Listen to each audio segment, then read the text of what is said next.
when you write songs, I do notice you dip from a deeper vocabulary than I tend to get into, which I respect, because I can speak very eloquently with a deep vocabulary, but I have a hard time singing that way sometimes. And I like Tool. Maynard from Tool is perfect for doing that. I've learned a lot of words from hearing Tool songs. Right. Like the word juxtaposition, right? That's in one of the songs, or juxtaposed, right? And I remember thinking, like, what kind of fucking word is that? And I looked it up, and it was being used perfectly. Yeah. But it, it's neat when you can hear someone do something artistically that sounds clumsy in your mouth, But they've gotten so used to it, they can recall it, use it in a song musically, and it makes sense, Like it's. Yeah. I guess during the creative process, if it comes to mind, then it comes to mind. If it doesn't, it doesn't. But I got to use the word defenestrate recently about the demon who's saying, here's a window that looks out onto hell. Why don't you just jump right in, defenestrate yourself? I thought, yes, I've got that word into a song. That's fantastic, I like to get. I think it's great when I get these really weird fucking words. Like, what was the other one? Asteroseismology, which is the earthquake of stars. Asteroseismology, what a great word to get it into a song. I love it when that happens. Yeah.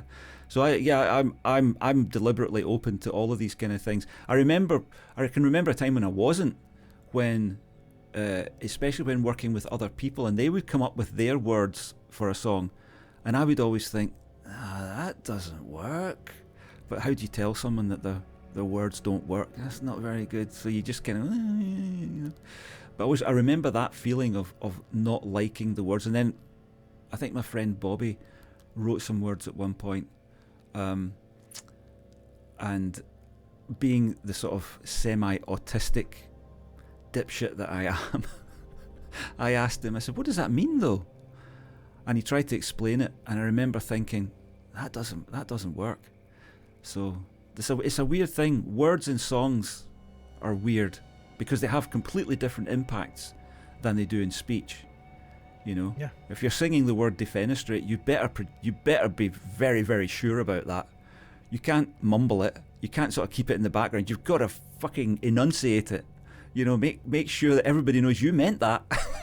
It wasn't like something that you just kind of, I'm not sure about that. You've got to be certain. I mean, that's why when you're talking about Bohemian Rhapsody, I disagree about the lyrics. I think the lyrics are fantastic. Maybe that's why I kind of write like that as well. But things are not necessarily always joined up. They're metaphors upon metaphors, and I think that's what Bohemian Rhapsody is. It's metaphors on metaphors, of this kind that builds this kind of picture of this kind of state of mind or this place. So yeah, I like that kind of lyric writing. So Bohemian Rhapsody, I would say I love the lyrics on that. But then I grew up with that. That's what informed me, And it's a very British thing too. We're steeped in the language. We because English is our language. You guys have just borrowed it, We kind of feel. This is terrible. I don't really feel a lot of this, but I think this is the way it goes when you're educated. I was educated in Shakespeare and fucking Burns and Christ knows what, and Arthur Miller and people like that, all the great playwrights and all the great writers. That was part of what was fed into us, and you were taught to interpret it. You couldn't just accept it and go, oh, I don't know what that means. You had to stand up in class and go, well, what I think the meaning of this phrase is, and then you would be corrected and all that kind of stuff.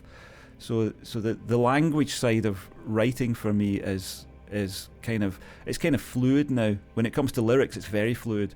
Prose is a bit more difficult for me, but lyrics just comes out very easily, and it's all from that. It's all from that, and from watching, the BBC in the days when it was a real sort of educational force, used to bring, you would get these arty literature kind of things were brought to you on a regular basis on a Saturday evening. If you didn't want to watch the game show on BBC One, you could go over to BBC Two and you would get a play by Ibsen or something like that. So all of that was going on in my background, and my parents were quite literate too. They were into books, and my dad's a big fan of Shakespeare. God, I hate Shakespeare, but my dad's a huge fan. So you would get these quotes all the time. So whether I wanted to or not, I got all of this, So I think it comes. That's why it comes out. That's why That's why my vocabulary is the way it is, because it's just where I am and what's been fed into me. And quite a lot of the people that I know who wrote lyrics, non-professionally, are kind of in the same boat, And I guess you could probably, if you looked at the history of UK-based prog rock and things like that, it tends to be more wordy. Peter Hamill is another favourite of mine from Graaf Generator. The probably the wordiest wordsmith in prog, I would think. And some of the stuff that he managed to get in, it kind of let you see you can do pretty much anything you want, So yeah, I have to clarify a bit. When I said that about Bohemian Rhapsody's lyrics, that's more of a criticism I've heard from other people more than something I feel. Because I think Bohemian Rhapsody is a perfect song in every way. So I just want to make sure. Yeah, okay, yeah, just clarify. Yeah. I get it. Yeah, as far as, Peter Hamill, he's one of those guys too. Like Graaf Generator, I got onto a little later in life. I mean, compared to a lot of the bands that you and I like collectively, I got on later anyway because of my age, right? But Graaf Generator, I was a much bigger fan of King Crimson years before I ever heard of Graaf Generator. And I'm sure you can see why I make the comparison, because they exist in their own kind of universe, those two bands. Like King Crimson and Graaf Generator are off in their own galaxy and working together in some weird way. And even Robert Fripp was a producer for a handful of his records too, right? Peter Hamill and Graaf Generator records. But yeah, I can't stand his voice for some reason though. Like I'm absolutely fascinated, but his voice is like the barrier between me and his brilliance. That is funny, because I remember feeling that as well the very first time I heard him. It was like he was singing Shakespeare all the time. He's very, very, very English and very pronounced, and there's not much doubt about the words that he's singing. You can pretty much hear them, and I had that problem too.